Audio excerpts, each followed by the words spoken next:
एक ऊंची पहाड़ी पर एक पुरानी हवेली थी।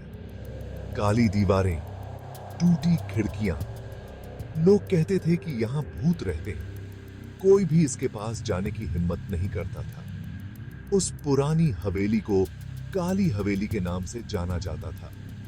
यह सालों से खाली पड़ी थी। कुछ लोगों का कहना था कि यहां एक परिवार मर गया था। दूसरों का कहना था कि इस पर श्राप है। टूटी खिड़कियों से हवा सीटी बजाती हुई आती थी। उसके आसपास के पेड़ टेढ़े मेढ़े थे, मानो घर से डरे हुए हों। यह हवेली भूतिया है, मैं तुमसे कहता हूं। मेरे दादाजी ने ऐसा कहा था। डरो मत समीर, यह बस एक पुराना घर है। हाँ, जब तक कि तुम अंदर जाने से बहुत डरे हुए हो। विक्रम के शब्द एक चुनौती थे। समीर जानता था कि वह पीछे नहीं हट सकता, अपने दोस्तों के सामने नहीं। कौन डरता है? मुझे डर नहीं लगता। और इसलिए तीनों दोस्तों ने एक समझौता किया। वे काली हवेली जाएंगे। वे खुद देखेंगे कि क्या यह सचमुच भूतिया थी।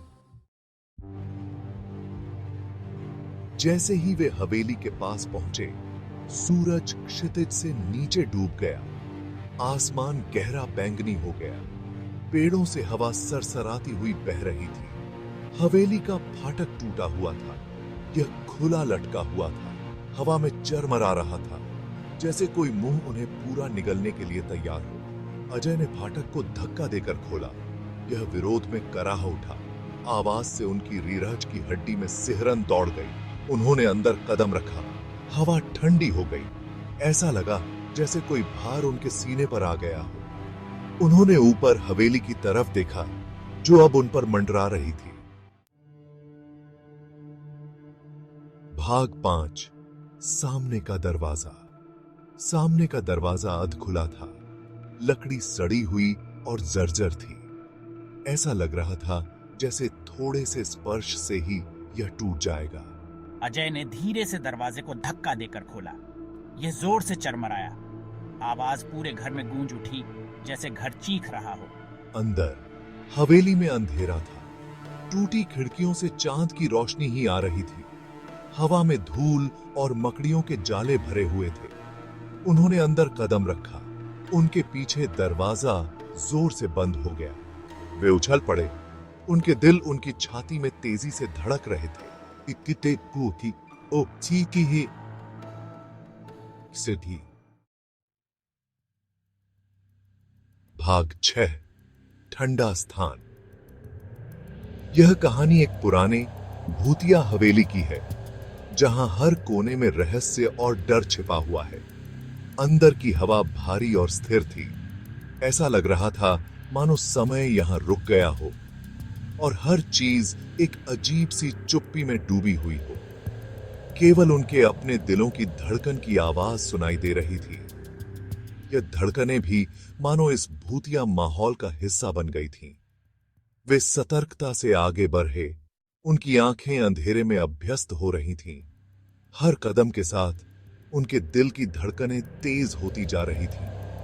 वे एक बड़े से हॉल में दाखिल हुए। यह हॉल बहुत बड़ा और भयानक था, जैसे किसी डरावनी कहानी से निकला हो। दीवारों पर चित्र लगे हुए थे, जो बहुत पुराने और रहस्यमय लग रहे थे।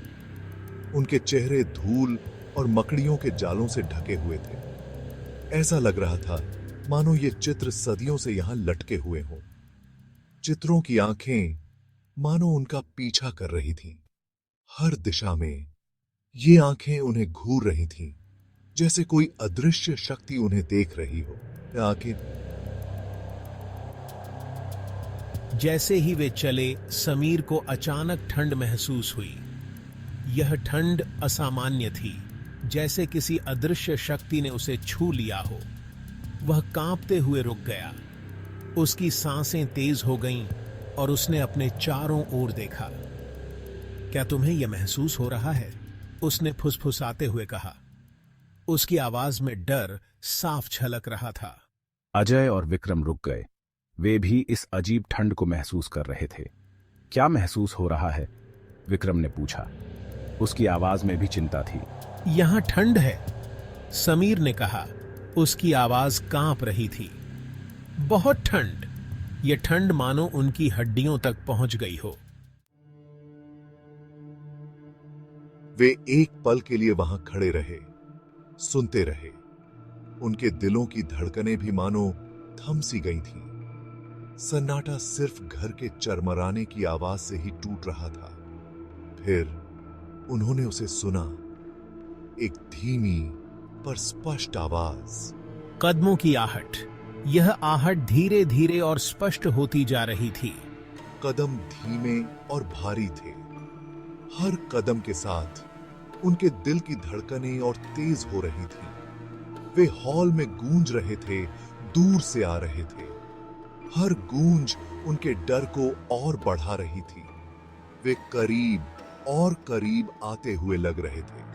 हर कदम के साथ वे और भी ज्यादा डर महसूस कर रहे थे। फुसफुसाते हुए चुप रहो, शांत रहो, हमें कोई सुन न ले। अजय ने अपना हाथ उठाया, अपने दोस्तों को शांत रहने का इशारा किया। उसकी आंखों में डर साफ झलक रहा था। वे एक बड़े धूल भरे पर्दे के पीछे छिप गए। पर्दा उनकी एकमात्र ढाल थी। उनके दिल उनकी छाती में तेजी से धड़क रहे थे। हर धड़कन मानो एक धमाका थी। पर्दे के ठीक बाहर कदमों की आवाज थम गई। वे सब सांस रोके खड़े थे। उन्होंने अपनी सांसें रोक लीं, हिलने से भी डर रहे थे। एक छोटी सी आहट भी उन्हें पकड़ा सकती थी।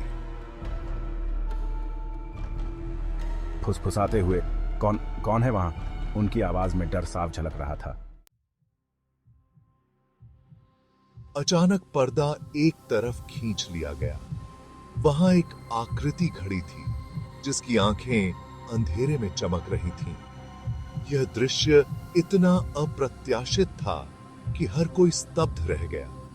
उस आकृति की आंखों में एक अजीब सी चमक थी, जो सीधे दिल में डर पैदा कर रही थी, जो सीधे थे। चीखते हुए, आह, यह क्या है? आकृति लंबी और कंकाल जैसी थी। इसने एक लंबा बहता हुआ बागे पहना हुआ था।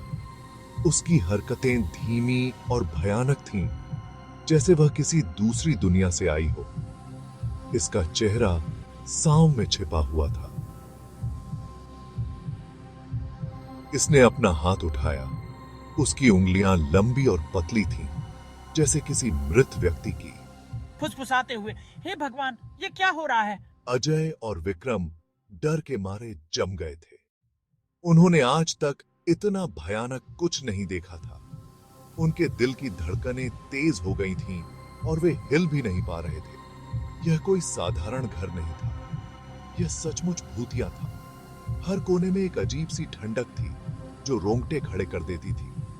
आकृति ने धीमी आवाज में गुर्राई की। उसने उनकी ओर एक कदम बढ़ाया। उसकी चमकती आंखें उन पर टिकी हुई थीं। उसकी हरकतें और भी डरावनी हो गई थीं। हमें यहां से निकलना होगा, जल्दी करो। वे जानते थे कि उन्हें भागना होगा। उनके पास समय बहुत कम था और डर ने उन्हें और भी तेज दौड़ने पर मजबूर कर दिया। चिल्लाते हुए भागो। अजय ने समीर का हाथ पकड़ा। वे आकृति को धक्का देकर भागे। वे दालान से नीचे भागे। उनके पीछे उनके कदमों की गूंज सुनाई दे रही थी। वे उस आकृति को अपने पीछे आते हुए सुन सकते थे। तेज, पीछे मुड़कर मत देखो। वे घर के भीतर दौड़े। उनका डर उन्हें गति दे रहा था। वे मकड़ियों के जालों को चकमा देते हुए गिरे हुए फर्नीचर पर कूदते रहे। उन्हें बाहर निकलना था। अंत में उन्होंने सामने का दरवाजा देखा। वे ठोकर खाते हुए उसमें से गुजरे और रात की हवा में आ गए। वे तब तक नहीं रुके जब तक वे गांव की सुरक्षा तक नहीं पहुंच गए। उन्होंने उस रात के बारे में फिर कभी बात नहीं की, लेकिन काली हवेली की याद, भूतिया आकृति और उनके द्वारा महसूस किया गया आतंक हमेशा उनके साथ रहा। पुरानी हवेली पहाड़ी पर ही रही, दुनिया में छिपे हुए अंधेरे की एक सतत याद दिलाता है। उन लोगों के लिए एक चेतावनी जो भाग्य को ललकारने की हिम्मत करते हैं। उस रात उन्हें एक बहुमूल्य सबक मिला। कुछ रहस्यों को अनछुए ही रहने देना बेहतर होता है, कुछ जगहों को अबाधित ही रहने देना बेहतर होता है। उन्होंने महसूस किया कि उत्सुकता खतरनाक हो सकती है,